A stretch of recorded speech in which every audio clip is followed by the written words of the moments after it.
The Mazda Mx-5 is one of the very best enthusiasts' cars on sale, regardless of its relatively low price. There aren't many small, fun, rear-wheel drive sports cars available on the modern market. So most of the Mx-5's rivals are actually front-drive hot hatchbacks. The Mx-5 might not be practical as an everyday proposition, but involvement behind the wheel is simply in another league. Powered by a choice of a fizzy 1.5 or 2.0-liter petrol engine, it's less about outright performance and focused more on sharp handling and enjoyment. One of the very best manual gearboxes available provides a welcome dose of engagement, while light, direct steering gives feedback by the bucket load. Speaking of buckets, the Mx-5 seats are supportive rather than incredibly figure-hugging, and the cabin is very snug, so tall occupants may struggle to get comfortable. The fabric roof can be easily opened and closed from the driver's seat despite its lack of electric assistance, perfect for making the most of Britain's sporadic sunshine at a moment's notice. Porsche's latest 911 is the most complete yet. It's fast, sophisticated and entirely usable in everyday life. The current crop of Carrera S and 4S models are just as fast as the Carrera GTS from the previous generation, such is the pace of the 911's continued evolution. There are a number of coupe, cabriolet and targa versions of the 992 generation to choose from. At the top of the tree is the Savage 641 bhp Turbo S variant, which manages the 0 to 62 miles per hour sprint in just 2.7 seconds and a 205 miles per hour top speed. Our pick of the range is the rear-wheel drive Carrera S Coupe. The car's trademark flat six remains characterful with 444 bhp on tap despite its brace of turbochargers. While the standard PDK dual-clutch gearbox delivers lightning-fast shifts, the 911's breadth of ability is what impresses most. It performs as an engaging sports car, a long-legged tourer and a comfortable companion, all regardless of road conditions and all with a surprising amount of ease. Drawing from a rich history of rear-engine sports and racing cars, the latest Alpine A110 is styled to look and feel much like the French brand's iconic 60s offering of the same name. But with a mid-mounted turbocharged four-cylinder engine, dual-clutch gearbox and a perfectly judged chassis, the modern A110 is far more modern than its retro-styled bodywork may have you believe. Rivals are more practical, but the Alpine stands as the best choice for keen drivers who want to stand out. The standard A110 makes 249 bhp from its 1.8-liter Renault engine.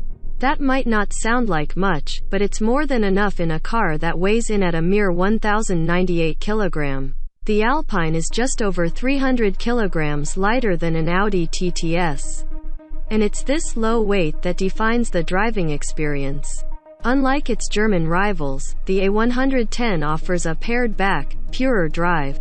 It flows down the road with a delicacy that can only be found in such a light car, while perfect balance, sweet steering and just a hint of roll through the suspension help inspire confidence.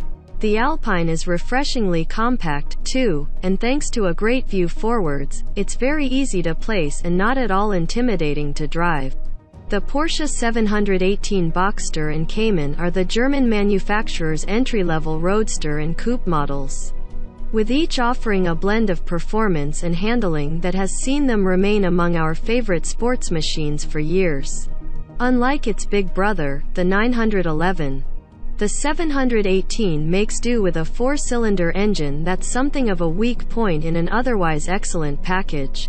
Standard and T models get 296 bhp, but S models receive a boost to 345 bhp.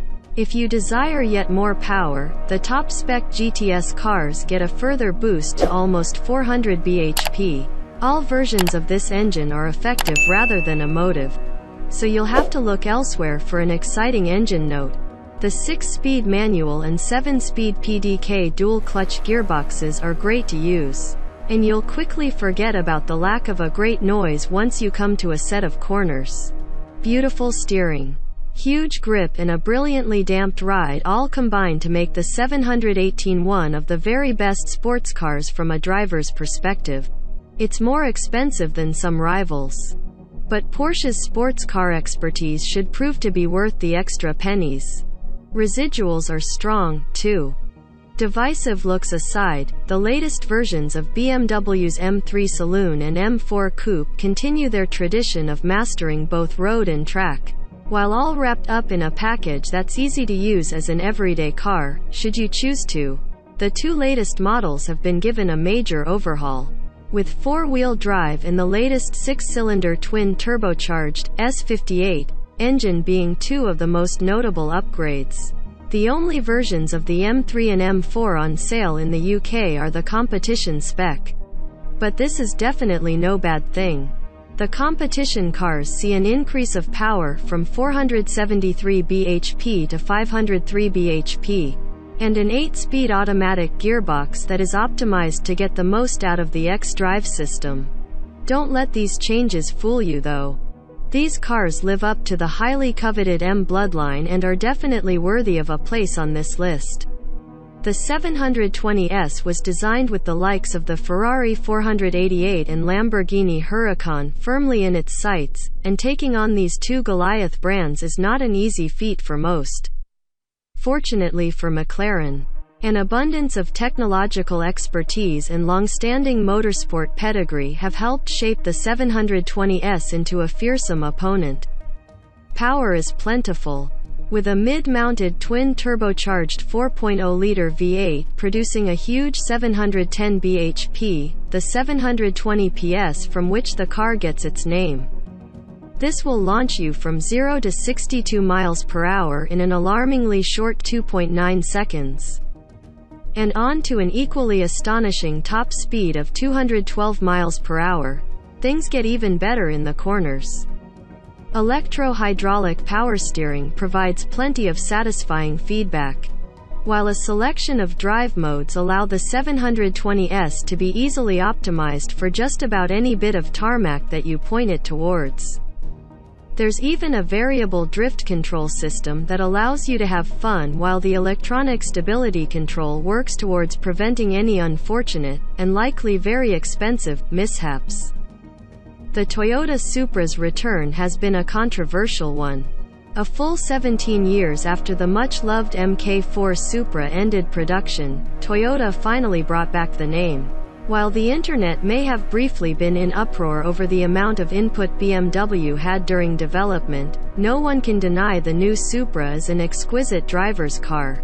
The BMW-sourced 3.0-liter turbocharged six-cylinder produces a healthy 335 bhp and 500 Nm of torque. While this is quite a way off the BMW M2 competition's 404 bhp, the Supra holds its own in the handling department against the Alpine A110 and Porsche 718 Cayman. 0 to 62 miles per hour is dealt with in just 4.3 seconds. The interior relies heavily on BMW parts, but this brings advantages in terms of quality and infotainment technology compared to Toyota's own recent efforts.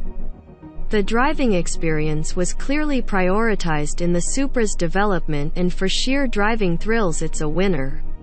In terms of value, the Ford is miles ahead of its rivals. The Mustang GT has the same output as Porsche's latest 911 Carrera S 444 bhp, but starts at around £50,000 less.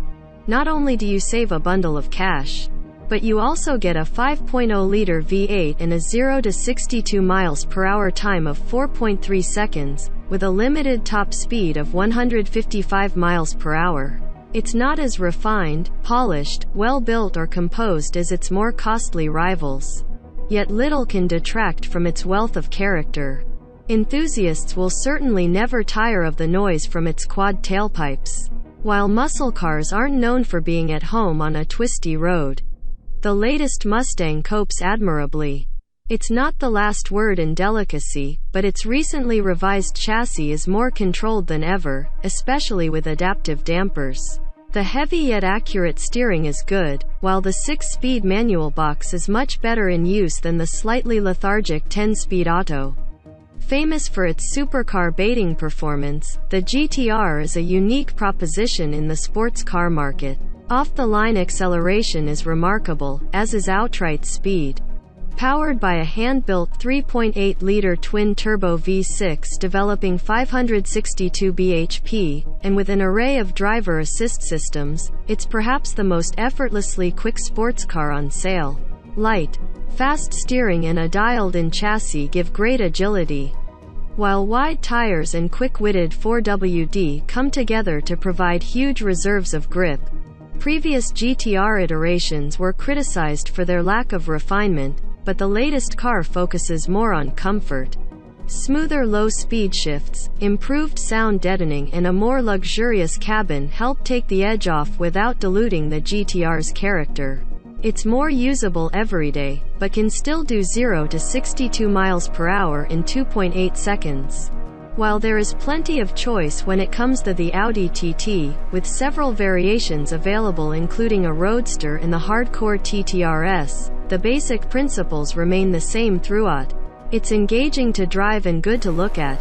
Standard TTs are fitted with a 2.0-liter TFSI engine that produces either 194 or 242 bhp, depending on your chosen spec. Regardless of power output though, the engine is punchy and smooth. The sense of style continues when it comes to the interior, too, with its specially crafted flowing design and wide array of technology, including Audi's virtual cockpit system. While there are 2 rear seats, in typical sports car fashion these aren't really suitable for anyone except small children. Use this area for storage instead, though, and the TT can prove a surprisingly usable 2-seater.